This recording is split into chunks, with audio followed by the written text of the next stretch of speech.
बहुत ही बारीकी से आप लोगों को समझाइए। हमें बस इसी बात का पालन करना है और माननीय बहन जी के आने वाले लोकसभा चुनाव में आप लोगों को मजबूत करना है। सभी से यही हमारा रिक्वेस्ट है, विनती है।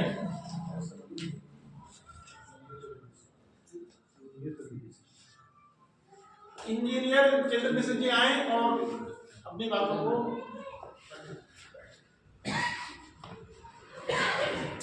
बहुत धन्यवाद, शुक्रिया, एहतराम करता हूँ। माननीय बालराम गौर जी, मंडल कोऑर्डिनेटर, जिला अध्यक्ष जसिंह जी, जिला अध्यक्ष और विधानसभा अध्यक्ष प्रभारी सभी के लिए मेरा हार्दिक अभिनंदन।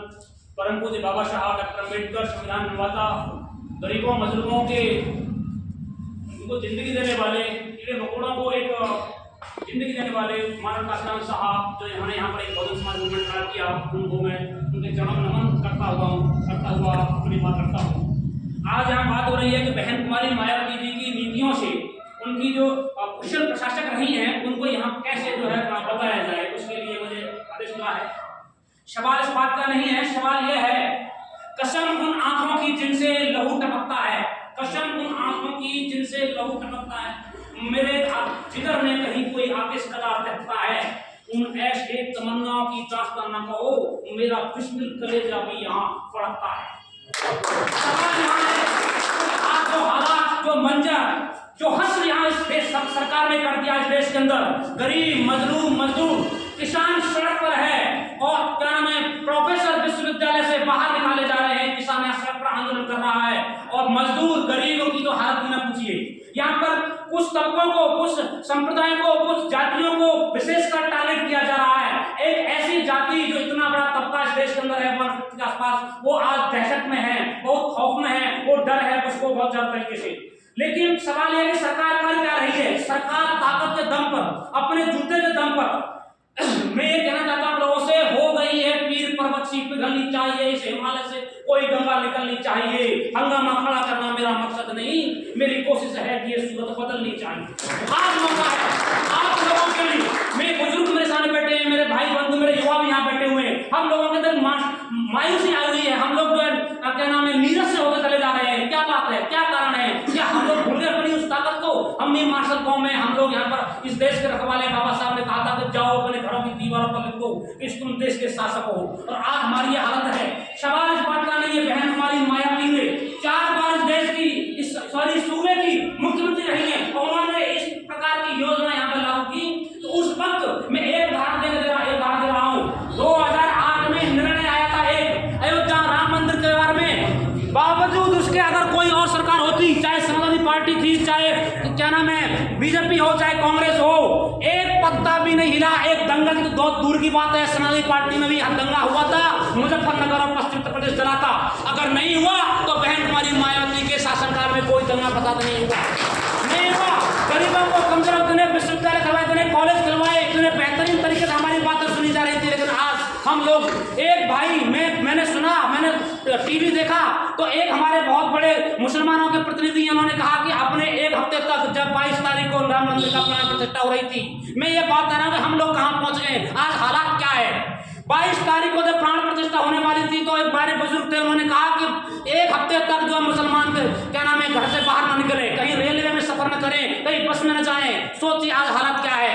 ये सब लोग, हम मजलूम, हम गरीब, मुफलिसी में रहने वाले, हम दबे कुचले लोग, आज यहाँ पर जमहूरियत वो तर्ज हुकूमत है जहाँ हाथों को तोला नहीं गिना जाता है। आज करके दिखा दो, आज वक्त आ गया है। पर मत कहना हमें गिलास शिकवा तूफानों से रहा, मगर सफर सस्तो है कि कश्ती हमारी अंधेरों ने लूटी है। आज मौका है, फिर मत कहना बहारों ने चमन लूटा है। भाइयों आप लोगों की ये बहुत जरूरत है, आज मौका है। हम आपको कहना चाहते हैं कि आज इस देश के अंदर इतनी सारी विडंबना है। अभी 3 दिन पहले एक एक्ट पारित हुआ है, ऑर्डिनेंस पारित हुआ है, जिसमें चाहे व्हाट्सएप हो, चाहे फेसबुक हो, चाहे इंस्टाग्राम हो, उसको पूरी तरीके से कंट्रोल कर दिया गया है। कहीं पर मैसेज नहीं जाएंगे, बहुत ज्यादा नहीं जाएंगे, ज्यादा डिस्कस नहीं करेंगे। उन्होंने अपने 13.5 लाख क्या नाम है व्हाट्सएप ग्रुप बनाए हैं, वो लोग पूरी तरीके से तैयार हैं। आज किसान यहाँ पर देखिएगा, जो लोग ये किसानों के लिए एमएसपी लागू करना बीजेपी की ही रणनीति थी, बीजेपी का ही प्लान था, वो आज बीजेपी उससे भाग रही है।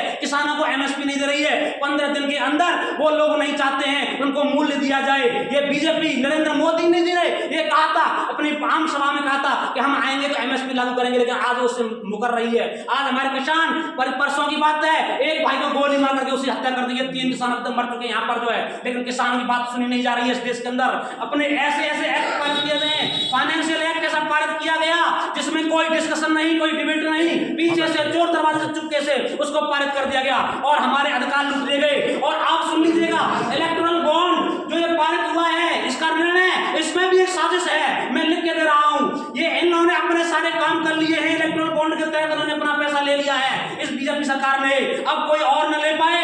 बहन कुमारी मायावती बहुजन समाज पार्टी पर 1 रुपया चंदे पर क्या नाम इलेक्टोरल बॉन्ड द्वारा नहीं आया है। इन्होंने अपने खाते भर लिए हैं, अपना पैसा भर लिया है और आज उसको क्या नाम खत्म कर दिया है। ये पूरी बहुत बड़ी साजिश चल रही है। आप सब लोगों से कहना चाहता हूँ, युवाओं, मेरे भाइयों, मेरे बुजुर्गों, मेरे तजुर्बेकारों, मेरे रहनुमाओं, रहबरों, आज आपकी जरूरत है। ये वक्त अगले आने वाले 2 महीने अगर ऐसा नहीं हुआ तो संविधान को ये हटाने वाले हैं। इन्होंने अपना नया संविधान तैयार कर लिया है। संविधान हटा तो तुम भी हटोगे, संविधान को अगर खत्म किया गया तो तुम भी खत्म किए जाओगे, ये जान लेना। सिर्फ मुसलमान ही टारगेट नहीं है, सिर्फ मुसलमान ही टारगेट नहीं है, अगर दलित कमजोर वर्ग भी टारगेट है, उसका भी इंतजाम किया जाएगा। क्योंकि संविधान के आने से हमको पढ़ने का अधिकार मिला, हमको वोट डालने का अधिकार मिला, आज वो खतरे में है। आने वाला इस इलेक्शन के बाद, ये तो सोचो तब की बात है, इलेक्शन सर पर है और सरकार झुकने के लिए तैयार नहीं है। उसने इतनी बड़ी बड़ी कीलें सच में ठोक दी हैं, पूरे सीमेंट से उनको क्या नाम है पैक कर दिया गया है, सरकार झुकने के लिए तैयार नहीं है। ये तब है जब चुनाव सिर पर है। जब चुनाव सिर पर होता है तो हर सरकार क्या नाम कमजोर होती है। आज विपक्ष कमजोर है। आप लोगों से मैं कहना चाहता हूं कि आज आप लोगों की बहुत जरूरत है, कसम इन आंखों की, आप लोगों की अगर जरा सा भी जमीर जहन में कोई हालात बाकी हैं तो अपने जिंदा रहने के लिए अपने वजूद को, सवाल इस बात का नहीं है, सवाल यह है कि हमारा वजूद, हमारा अस्तित्व, हमारा एग्जिस्टेंस, हमारी एंटिटी, हमारी हस्ती आज खतरे में है और हम लोग यहाँ चुप बैठे हुए। आप लोगों को जरा सा भी लगता है कि जाओ हर गली, हर मोहल्ले में, हर नुक्कड़ पर, हर चौराहे पर जाके खबर फैला दो। उन लोगों के 1.5 करोड़ लोग रात और दिन काम कर रहे हैं, रात और दिन काम कर रहे हैं। 1.5 करोड़ लोग, जिसमें 60 लाख उनके बाबा जिनके लिए काम करते हैं। सोचिए कितना तंत्र है, उससे हमें लड़ना है। आप लोगों से मैं कहना चाहता हूं कि हमारे पास कुछ भी नहीं है, अगर है तो एक है, वो है वोट डालने का अधिकार, right to vote, right to man और राइट एक मूल्य, एक वोट, एक मूल्य और एक आदमी हमारे पास में है। हम इस वोट की ताकत से हटा सकते हैं और वरना आने वाला वक्त बहुत खराब है। पूरा क्या नाम, हमारा अस्तित्व, हमारा वजूद खतरे में है। अभी बहुत सारी बातें हैं, बहुत सारी नीतियां तय। अगर एक बेहतरीन प्रशासन चाहते हो तो बहन कुमारी मायावती का है। अगर इनका इंतजाम, ये सुन लीजिएगा, भले कांग्रेस की ऐसी ताकत हो लेकिन उनमें से किसी में हिम्मत नहीं है, चाहे वो खड़गे हो, चाहे राहुल गांधी हो, चाहे सोनिया गांधी हो, किसी में हिम्मत नहीं है उनका इंतजाम कर दे। इनका इंतजाम सिर्फ और सिर्फ बहन कुमारी मायावती कर सकते हैं। उत्तर प्रदेश में इंतजाम किया, ऐसे ऐसे राजा महाराजाओं को ठीक कर दिया, जाके जेल में डाल दिया। 3.5 लाख गुंडे माफिया उस सरकार में बहन कुमारी मायावती में उन्होंने यूपी छोड़ा था और 1.5 लाख लोग उनको जेल में डाला था बहन कुमारी मायावती में, और उनको ठीक कर दिया। उनसे कहा, ऑप्शन रखा, या तो तुम ठीक हो जाओ वरना तुम्हारा क्या नाम है, तुम्हारी जगह सिर्फ और सिर्फ जेल में है। आज इतने भयंकर तरीके से ये लोग जानबूझकर, चाहे ब्यूरोक्रेट हो, चाहे नौकरशाह हो, चाहे मंत्री हो, चाहे विधायक हो। पाटिल एक विधायक है, उसने कहा कि या तो मुझे सरकार में रहने दो वरना मैं जो क्या नाम है तुम्हारे पोल खोल दूंगा। 40,000 करोड़ का घोटाला कोरोना के अंदर किया था। इसीलिए कह रहा हूं कि आज ये लोग डर नहीं रहे। अभी आप देख लीजिए चंडीगढ़ के अंदर खुल करके उसने 8 वोट क्या नाम है कैंसिल करके उसको क्या नाम मेयर हरा दिया, दूसरे मेयर, वो तो शुक्र है आज सुप्रीम कोर्ट का, तो सुप्रीम कोर्ट ने काम किया, उसको क्या नाम दंडित किया और सुप्रीम कोर्ट ने उसको हराने काम किया फिर से। भाइयों ये सरकार बहुत खतरनाक है, मंसूबे इनके आने वाली जो ये लोग पेश करने वाले हैं बहुत खतरनाक है। हमें फिर से उसी क्या नाम है हालात में लाके खड़े कर देंगे लोग, जो है जो हम लोग गरीब और गुलाम होंगे। हमारी अभी बात हुई, हमारे जो बड़े नुमाइंदे हैं वो कह रहे हैं कि आज जरूरत है वरना हमको ये अप्रत्यक्ष रूप से फिर से गुलाम बना देंगे। इनके बहुत बड़े फार्म हाउस, बहुत बड़े बड़े क्या नाम है वो बन गए, इनके क्या नाम है उनमें काम करने के लिए हमको सिर्फ जिंदा रखेंगे, सारी संपत्ति इकट्ठा करके जुनंद हाथों में दे देंगे और हमारे पास कुछ भी नहीं। हमारे सारे कंपनी कारखाने, हमारे रोजगारी की जो चीजें हैं उन्हें खत्म करते चले जा रहे हैं। तो किसान हो, मजदूर हो, गरीब हो, मुसलमान हो, जाट हो, गुजर हो, सभी लोगों का, और जाट गुजर भाइयों के बारे में दो बात कहना चाहता हूँ।